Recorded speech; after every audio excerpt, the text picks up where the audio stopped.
Welcome. Today we're gonna be talking about Webb measures temperature of Trappist B. So we know that it's the tainted search for life. They're not really searching for shit. This is just some more grooming, just like the other one I made on Trappist Star system. If you want to learn a little bit more about the Trappist Star system, you can go watch the other video just slightly. I'm gonna probably make a whole video on the Trappist Star system and not just small discoveries and findings, but for something slight, if you want to check that out. But this right here, Trappist 1B, which is known to be the closest out of the 7 Trappist planets, which are all tidally locked. Just like I was telling y'all in the other video, you looking at this is the absolute closest planet to the star, the Trappist star, which is an M-type star burning red. Now, these are very, these stars have a little temper, you know what I'm saying? They got a little flair to them. It's very active type of star, so something like this, if you constantly getting hit with flares, they haven't told us shit about this having a magnetic field, so you constantly getting hit with charged particles, solar wind, that type of interaction will strip your atmosphere with no magnetic field. Clearly why this one probably doesn't have an atmosphere, as you know, Mercury and other planets that are really close to their apparent star that get their atmosphere burnt off. So essentially,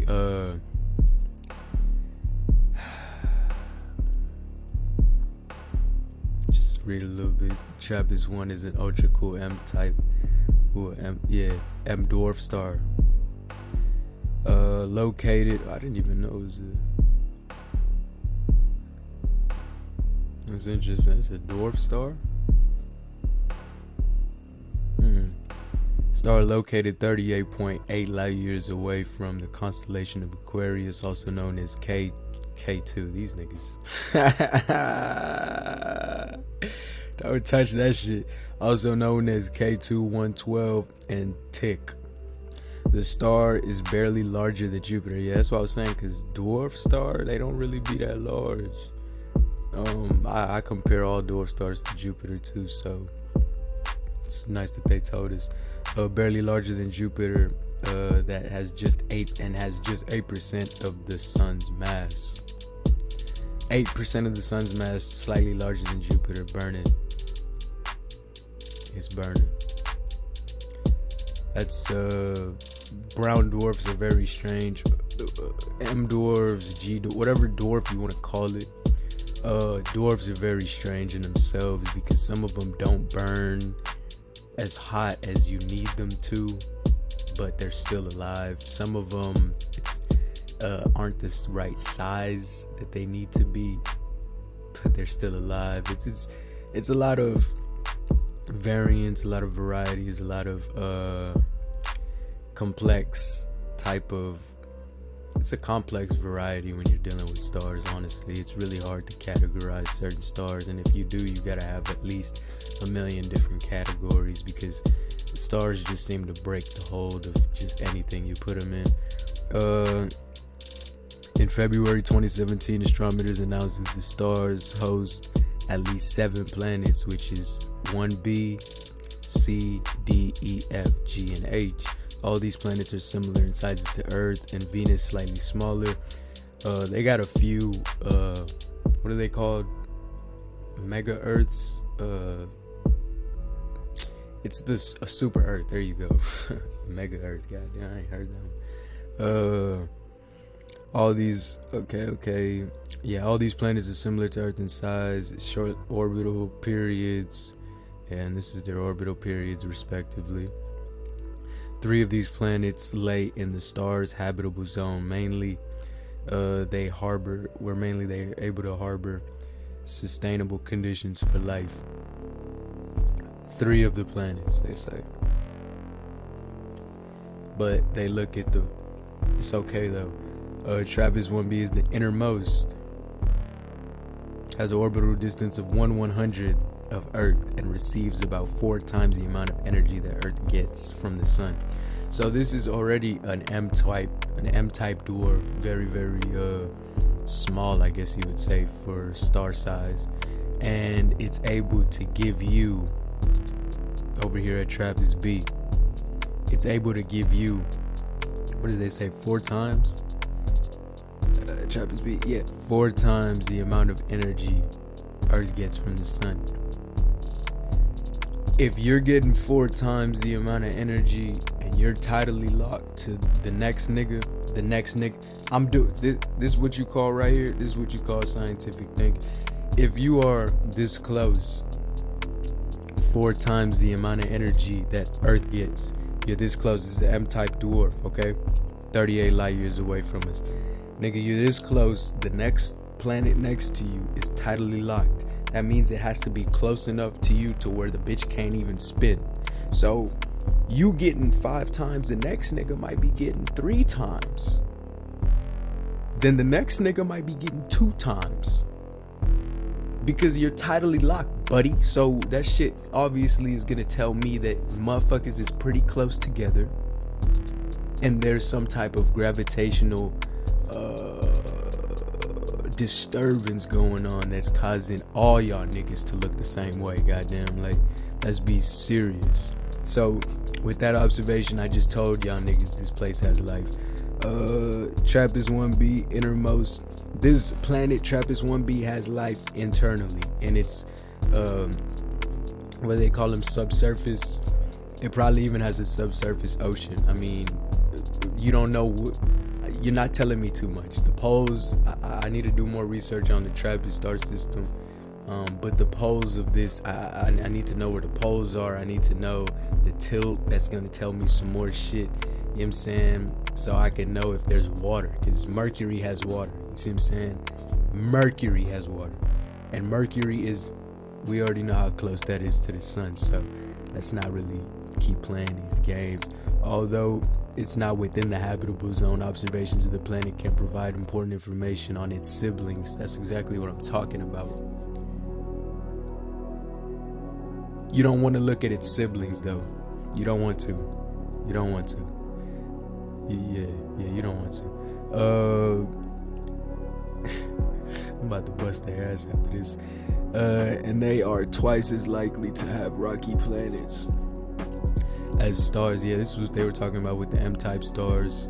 Also said in the last video that M-type stars are likely to have rocky planets. If you want to understand habitability about M-dwarf dark stars, okay, Trappist 1 system is a great laboratory. Yes. Previous observations of Trappist 1 from NASA, Hubble, NASA Spitzer telescopes find no evidence of puffy atmosphere. This is of Trappist 1, and we know what Hubble be doing. We know Hubble and Spitzer be on some shit. They be detecting shit that shouldn't be detected, but hey, we gonna give y'all the benefit of the doubt. See what I'm saying? This right here though, you can't find a puffy atmosphere on the closest nigga to the sun without a magnetic field. Yeah, you're looking real hard. So using a technique called secondary eclipse photometry, these niggas, the astronomy. Oh my god, I could just see these niggas doing this.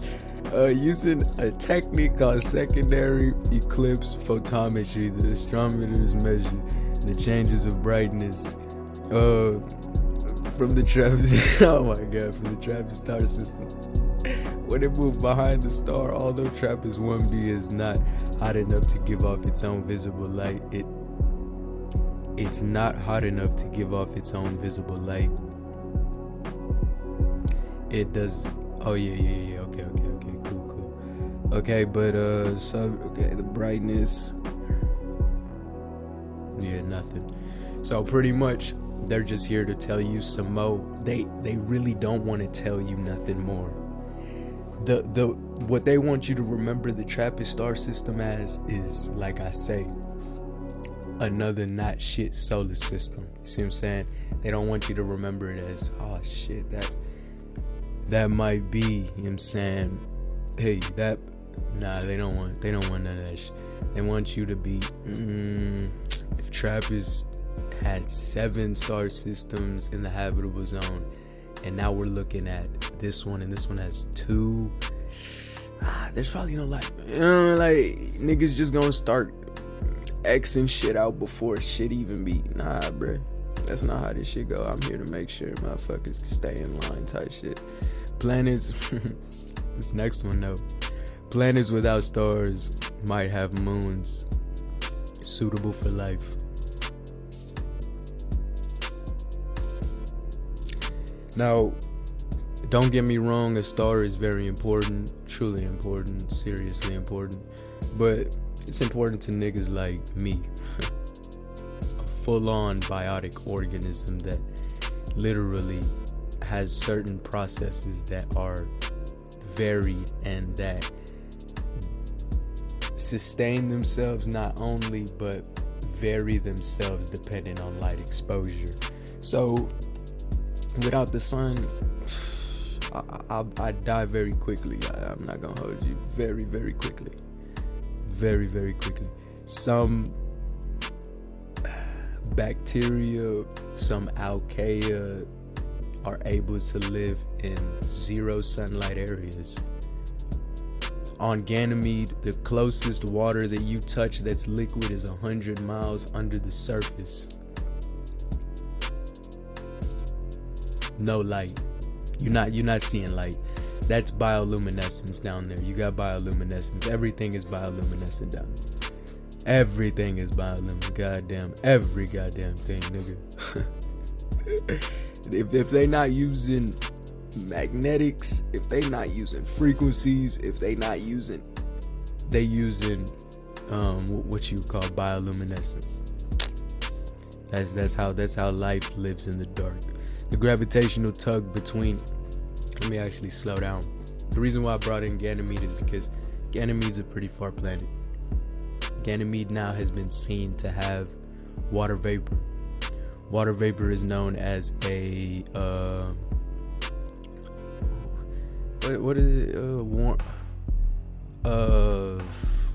There's a certain name for it. It's the same as carbon dioxide is a planet warmer. Greenhouse gas. Jesus Christ, this nigga. So, water vapor is known as a greenhouse gas. When you combine water vapor with carbon dioxide, the amount of heat that you get boosts your planet exponentially. This right here, our planet has more water vapor than anything else. Probably not. I mean, obviously we got more hydrogen, or not hydrogen, nitrogen in our atmosphere, but water vapor compared to carbon dioxide compared to other molecules in our atmosphere, water vapor is seen the most prevalent in our atmosphere. And just like I told you, it brings heat. See what I'm saying? Same thing with methane in your atmosphere. Same thing with ammonia. Like, there's certain things that are solvents that help sustain heat. Certain salts are antifreeze. Like, there are ways to bypass the sun. Now, how you choose to bypass, whether that be from, like on let's say you have a planet like Jupiter spinning out there, no sun. How will Jupiter get heat to the other planets? Obviously, it's got to accelerate particles. Jupiter has a high beta plasma. Same thing with Saturn. It would have to accelerate particles. Saturn has a high, I think they call them chorus waves, hiss waves. They call them Whistler hiss waves, and then there's Whistler chorus waves. And there are also certain waves on Jupiter that are called Z mode waves. And each of these plasma waves, like, there's so many different alpine waves. There's a lot of different waves that can highly energized neutral particles, because interstellar space is obviously composed of hella neutral particles. You see what I'm saying? So you getting all those heavy particles and then you exciting them, if they're not already excited, into the atmosphere. You got planets spinning around the radiation belt, getting tugged and pulled. the tugging and the pulling already causes friction within the planet that can give you heat in itself. Now, that's not the only thing. Now you got the vapors in your atmosphere that can give you heat. That's two things. Now you got the particle bombardment from these particle accelerating ass planets like Jupiter. Jupiter accelerates like when Io shoots, because Io, like I say, Io shoots a ton of material a second. The material that Io mainly shoots out is sulfur dioxide materials. A lot of organics, but mainly sulfur derived materials that come from its volcanoes. And sulfur, hydrogen, things of that nature. You go to another star system, or not another star system, you go to Saturn. Saturn has Enceladus that does the same thing, not on such a tremendous level though, and has other planets also doing that, but not on a tremendous level, like Europa. And what's it called? So pretty much the way that actually Europa is on Jupiter, but as Jupiter is doing on Europa, but pretty much the way that it excites the particles through the magnetic interaction and causing the sulfur to become now S+3, S+4. Like, you get some weird, crazy, like supercharged business, because the waves that are all in these planets' atmospheres interacting with the neutral atoms and all these things coexist and co-align to make you heat. Secondary photon production. I think they call it the Brennusslung process. There's so many different processes that can bring you heat. See what I'm saying? So it's not just the sun sitting at the center of your solar system just plowing you with photons. You see what I'm saying? Though that is the easiest way. Without a doubt, that right there is, you can't beat that. You could do all the other stuff, but you can't beat that. You see what I'm saying? Now, the life that is seen on these other planets that are floating as rogue planets, that's gonna be completely different life. Like I say, motherfuckers might not even have eyes. Like, for what? These niggas probably just use straight echo everything, nigga. Like, it's very weird. You know what I'm saying? When you're dealing with alien life, you almost gotta really throw away what you would even think is alien. You see what I'm saying? Because I'm telling you, this universe will shock your ass, boy. But last article I'm gonna talk about, I'm not really even gonna jump into this one. I spoke about this one a minute ago when I was talking about Mars, but this goes with the Trappist Star system. So this is what I was talking about when I said, yeah, Hubble's supposed to be real nice. Let me see. No, I'm lying. The James Webb telescope is able to receive, what this article is talking about is the James Webb is able to receive certain waves that chlorophyll A and B emit from the light that they receive. So they're able to look at exoplanets and tell if there's vegetation due to certain lights bouncing off, just like how they could tell if there's molecular oxygen due to certain light reflectancies. They use light for a lot of information. So it's the same thing with this. You wait for the light to hit, obviously. You can see if there are any spikes in the atmosphere. That's another way you can tell if there's life. Look at the seasonal change. You got to look at the poles. You got to look at other things. Once you map out the seasons, now you can see, okay, let me see if the chart is showing an increase in dioxide at this time, because this time it should be the springtime over there. So and on and on. You see what I'm saying? But essentially, worlds bursting with plant life. That's what this is trying to show you. There's something called chlorophyll A and chlorophyll B. Chlorophyll B is they call it a counterpart to chlorophyll A. Essentially, to summarize it, what it does is it picks up certain wavelengths of light that chlorophyll A cannot pick up, maximizing the spectrum that the plant now has. So once it maximizes the spectrum, obviously it emits a certain wave. The James Webb telescope is able to detect that wave in infrared. You telling me you couldn't shine James Webb bitch ass all the way to the Trappist Star system and showed me what's up with the. You couldn't show me what's up with Trappist C, F, and G? Man, look, you couldn't show me what's up with C, D, E, F. I just told you, bruh. I just told you getting 8%. Nah, that's 8% the sun's mass. You getting 5? Ain't it like 5% of the sun that we receiving? Nah, 4. Yeah, that's 4 times the amount of energy from the sun. I just did the whole like. Clearly, you tidally locked. That plays a role.